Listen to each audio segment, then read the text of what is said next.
Another topic that I think is really important in this day and age, especially since COVID, is all the remote work that's going on these days, including myself.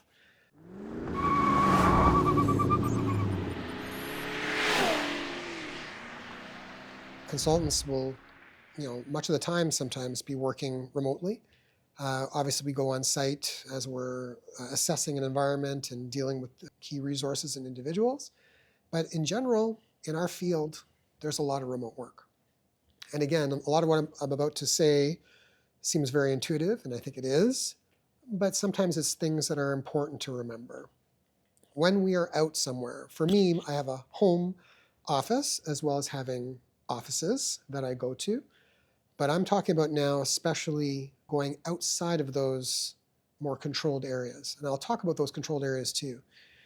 If I go to a coffee shop, for example, which I don't do, by the way, for these reasons, if I had no choice, or if I was somewhere out and I needed to engage in some kind of business practice, the first thing I'm thinking about is where am I? And if I am at a coffee shop, probably more than likely at that point, I'm either going to leave that location and try to go somewhere more private. But if I have no choice, I got to give a response right then and there. I'm going to know where I'm sitting. I'm going to know who's around me. I'm going to know who's passing by me. I'm going to know what I'm sending.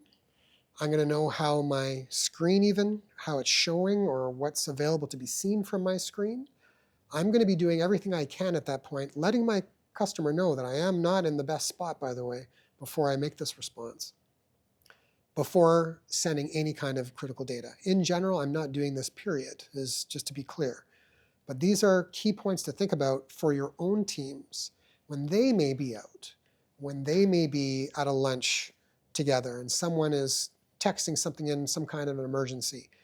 Where are they? Who's around? What are they saying? How loudly are they speaking? You may be in a building with your competitor that is with you at that same lunch. I have a certain famous story, not of myself, but of a friend of mine who told me while they were on an airplane going to a very important discussion with a very big client, that right in front of them was their competitors. They didn't know this. The competitors did not know this.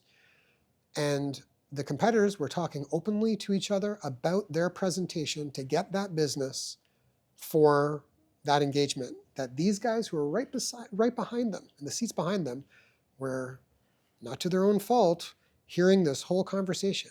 They were able to make notes about that conversation, and they were able to make a very effective counter proposal that beat out those people for the business that they got. That's just an example. It sounds like it's, oh, that's not possible. It is. And there's always people looking. There's always people trying to find ways to exploit an easy mark, especially if you're at a coffee shop and you're sharing their wireless, for example, which you should never do, because that wireless is open and anybody on that wireless environment can potentially have access to whatever device it is that you're using. So I think it's very, very important. We always talk about, oh, I'm at my home office or whatever else. Yeah, there's more security there. I have some other aspects we can discuss on that. But it's in those more critical, out of those normal work from home areas that you have to be even more cognizant about. And in my opinion, they really should never be used. You have no choice. You're going to have to figure out a way around it. And this is where you have to be extra observant and communicative, and to communicate to your client that you are in a compromised situation. They may be just so quick because there's an emergency that they want the information and they're not even thinking about it themselves. You as a professional must let them know that you are in a compromised situation as well. It's part of what we have to do. So one of the things, I can see some of the business owners probably like eyes open, think, oh my gosh, I didn't think about this.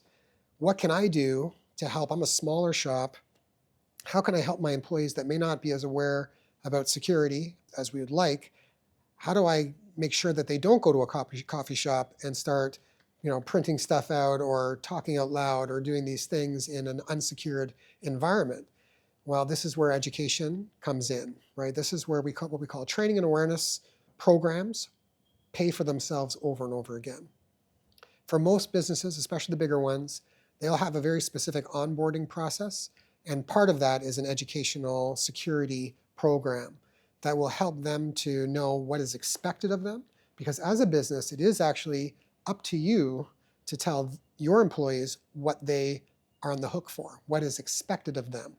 So having even just, again, obviously using groups like myself, using groups like Securiix, we can help you with some best practice documentation that can give some of these higher level, more general, at the very least, security controls, how to manage remote work, how to manage your remote home office, things like different types of shredders, for example, and the different levels of shredders that are government level, that are financial institution level, that are even top secret level. There's all these different types of controls that we know, being in the industry, that we can share. And getting these documented as a policy, as a minimal expectation of each of your employees and or third parties that are helping your employees to do day-to-day operations, and making sure that they understand this and that they comply with this.